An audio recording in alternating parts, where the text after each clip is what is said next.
All right, greetings. This is Mark coming to you from Baker's Green Acres, and just going to stop for a minute and see if you guys can hear this.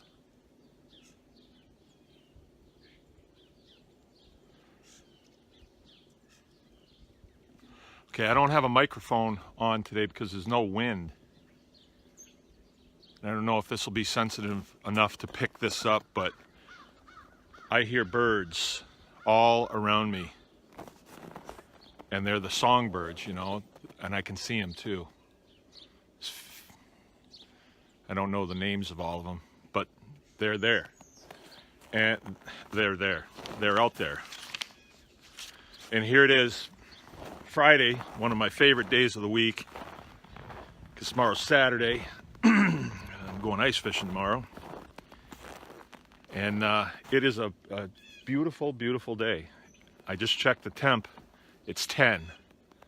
Doesn't feel like it though, because the sun's really bright, and it's going to get up to like 35 today, or 32.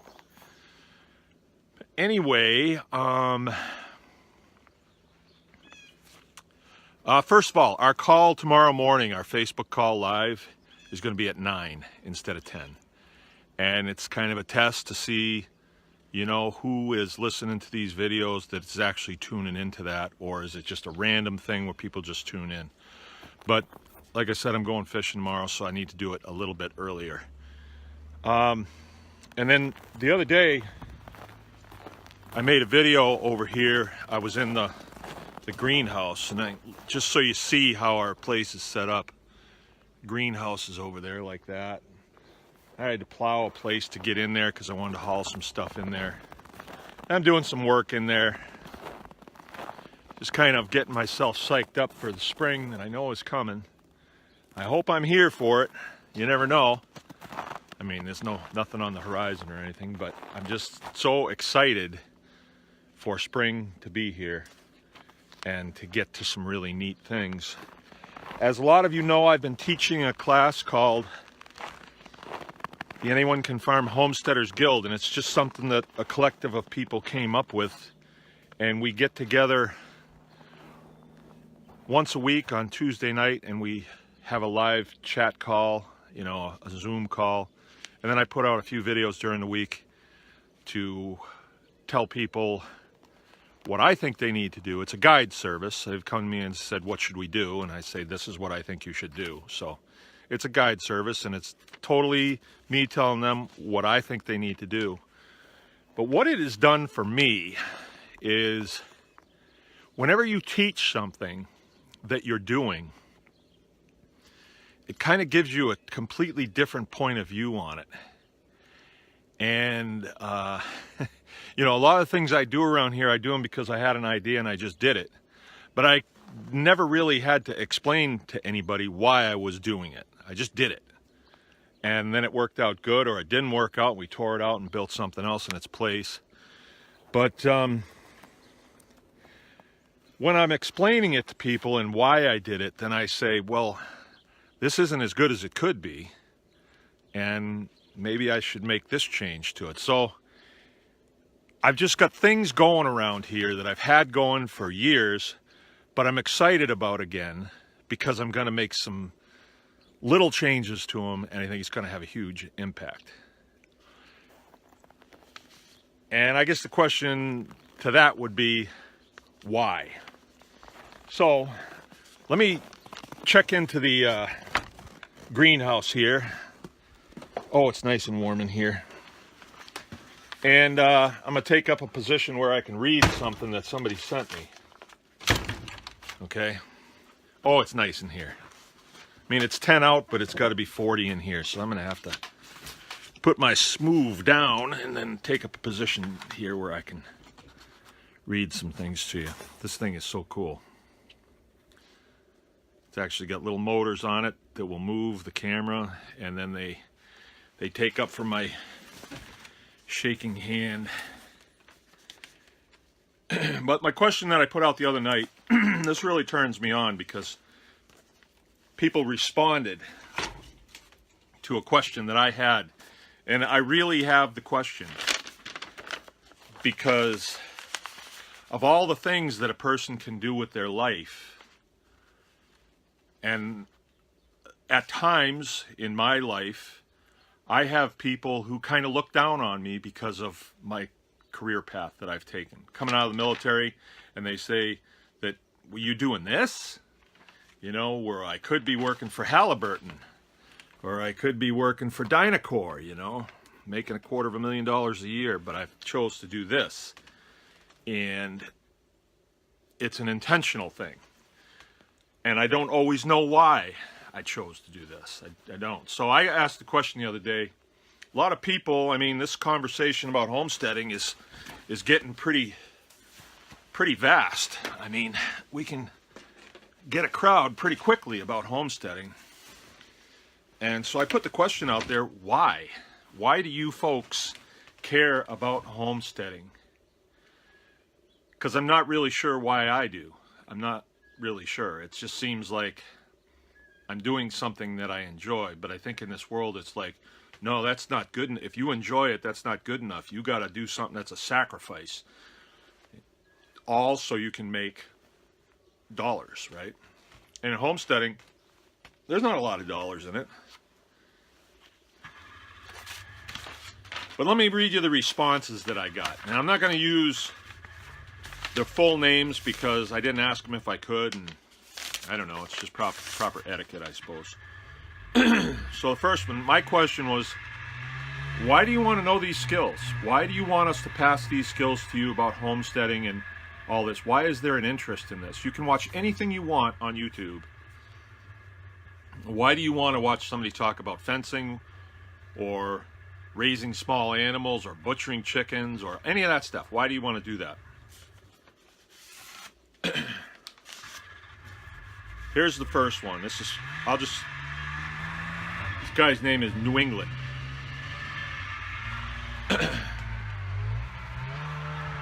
Snowmobile. Okay, the draw, as you say, to me is threat of world war, threat of civil war, threat of EMP from sun/nuke, GMO, cost of food will never go down, and your basic natural disasters. I prefer to be able to stand on my own than seek government help, FEMA, welfare, etc. Be prepared. Better to have it and not need it than to need it and not have it. Thank you for the very helpful vids and live streams. Okay, now I got 3 of them, you know, that was Wednesday night I put that out, and so today here's Friday. Okay, the next one is from EPER. Okay, the interest in homesteading is because of the uncertainty that surrounds us. If you get a chance, check out videos from Jim Rogers. He theorizes that farmers will be the next group of people driving around in Ferraris if we go into severe correction or collapse. Okay. Next one is from somebody named Heather that we've had some interaction with just over the internet. We haven't met her yet, but I believe we will. And it's, hi Mark and Jill. The draw for me is cleaner food. And I believe organic food is the key to health. Just for me and my fiance to eat food that is not sprayed to hell and back with Roundup costs $130 a week, and we usually eat twice a day. And that's with me really shopping around. The other issue is privacy. We don't like all the neighbors so close to us. And not only that, we want to be prepared just in case of a disaster or economic collapse. Now, these are 3 responses.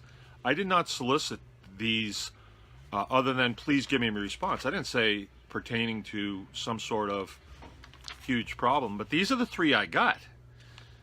And I think, I know I have to look at that. And I do address this in the Homesteaders Guild. For sure. I mean, if you're a homesteader, small farmer, part of what you do is prepare for the next season, prepare for, you know, putting fuel in that tractor, prepare for cold weather, prepare for, you know, equipment breakdowns and things like that. So we're definitely preparedness people. And I may go a little further than that because I was a Boy Scout growing up, and then I went into the military. So, I mean, I had one bad experience in the military concerning food, and I'm not talking bad food, I'm talking no food. And I will never forget that. And I'm here to tell you, it was not like a week. It wasn't even 2 days. But I didn't know how long it was going to be. And I had not prepared. I was told to prepare, and I didn't prepare because I thought I knew better than my sergeants at the time that were telling me what I should bring with me. I thought I knew better. Okay? I learned. And I didn't go very long without food, but it was the thought of going without food that really bothered me. I wonder if this thing's shaking. It looks like it is. Okay. So this all has to do with preparedness. It seems as though a lot of people, these three people that responded, are not perfectly sure that they have a dependable support system around them, and they have said, I'll do it myself. Okay? Now, I'm okay with that. I'm fine with that. Matter of fact, that's where I'm at too, because I don't really depend on the system around me. I just don't think it's a good practice to do that. You leave yourself laid bare if the system around you decides to eat you. And I do believe that we need a far more prepared population. I mean, if you just go back prior to World War II, our grandparents, my grandparents lived in Boston proper, and they had a quarter acre or a half acre, and they had everything that you can think of on that, you know, everything that they raised their own food. And we've gotten away from that. So I think a lot of people instinctively, maybe, are saying, you know what, I need to do some preparation. I need to, it sounds like, be out of population centers. It sounds like that's what I'm reading here. That's what Heather said. So I'm good with all that. I'm good with all that. And I agree with all that. And I think, you know, the prepper community, which we used to be called, and I would consider myself a prepper, sure. We used to be called survivalists, right? And for a while it was like, you're a crazy survivalist, and now you're a crazy prepper. Well, I'm going to check into this guy who says that farmers are going to be the ones driving around in Ferraris. I'm going to check into what he has to say, because I believe that could be true. I've seen a lot of situations. What it really comes down to is food, shelter, a plan, and the tools to make sure that you can continue to have food, shelter, and continue your plan. And those tools are shovels, hoes, whatever it takes to continue that. You know, on a farm like this, I mean, it always comes up where people will say, oh, guns? Guns and preppers, preppers and guns. Well, guns are just a tool. You know, that's all they are, is a tool. So I think we really need to get away from the sensitivity of this subject and the, you know, crazy thoughts that people have about people who prepare and people who farm, people who homestead. You need to get away from that, because reality could be slapping you upside the head here at any time. And people who have done some preparation are going to be in a whole lot better shape than people who have done no preparation. All right. So that's that. I mean, I just had to pass that on. I think this whole video thing is about passing information on. If I was passing information that nobody cared about, then no one would ever look at it. No one would really care. No one would care to give any input. But I like this. I asked a question, and I got some input about it, and I'm able to bring that input back to the greater masses and say, this is what these people said, and then give my 2 cents on it. And I wouldn't mind some more input on this video. We've found that when we put videos up on YouTube, those are the people that are seeking solutions to problems. Facebook seems to be more of an entertainment thing. You know, you watch a video, then you want to watch another video and another video. So I'm not sure what the best way to go is with that, but I think that the videos that we put up, there's a lot of information there. It's all free. Homesteaders Guild isn't free, but that's a more intimate interaction with me and my wife. And you know, this is very public, what I'm saying right here, but when it's a closed group, we can talk about things that you know, people have on their mind. I mean, I realize in a public forum like this, people are only going to say what they think they should say, you know, and that's okay. I know that's the way it's gone, but if people want to speak their mind, you got to go to the Homesteaders Guild. Also, the Wednesday night thing is pretty good. That's a YouTube deal, bakersgreenacres.com. I mean, Baker's Green Acres YouTube, and we start that at 7 o'clock, and that's growing. I mean, people can ask questions, and me and Jill answer them. Just from the experience that we've had, I'm kind of finding that there's two groups. There's the vocal minority that can read and regurgitate information that they've read off the internet, and then there's the not so vocal, you know, people that have actually done this and draw from personal experience. And you're going to have to pick which camp you want to listen to. I think maybe listen to both camps, but then you have to decide what you want to do there. I personally, if someone's preaching to me about something that they haven't done, and when I ask questions they don't know, and I feel like, all right, that's not the source I want to go to, because when I need to know how to do something, I need to know how to from somebody who knows about it. You know, like when you stop for directions and you say, well, do you know where Joe's Sporting Goods is? And they say, well, I think. Let me back this up. I said, do you know? So you should either say, yes, I do know, down here and take a left, or nope, don't know. Might be in that direction, but you'll have to ask somebody else. So it's kind of like that with this. I think it makes sense to bring a community together, a lot of people that have done things, and bring them together, and then we can all learn from each other with the things that we haven't done. Because of all the things there is to do on farmsteading, I mean, we do what we think we should, but there's a lot out there we probably could be doing that we haven't done. So, anyway, I'm getting a little warm in here. It's a lot warmer than I thought. And so I'm going to sign off for now, and there was some point, but I'm not.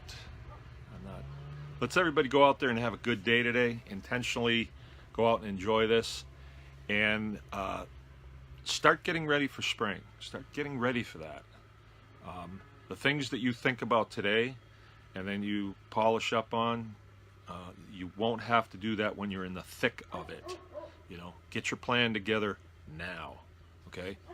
For spring. Okay, Mark, Baker's Green Acres, remember, anyone can farm.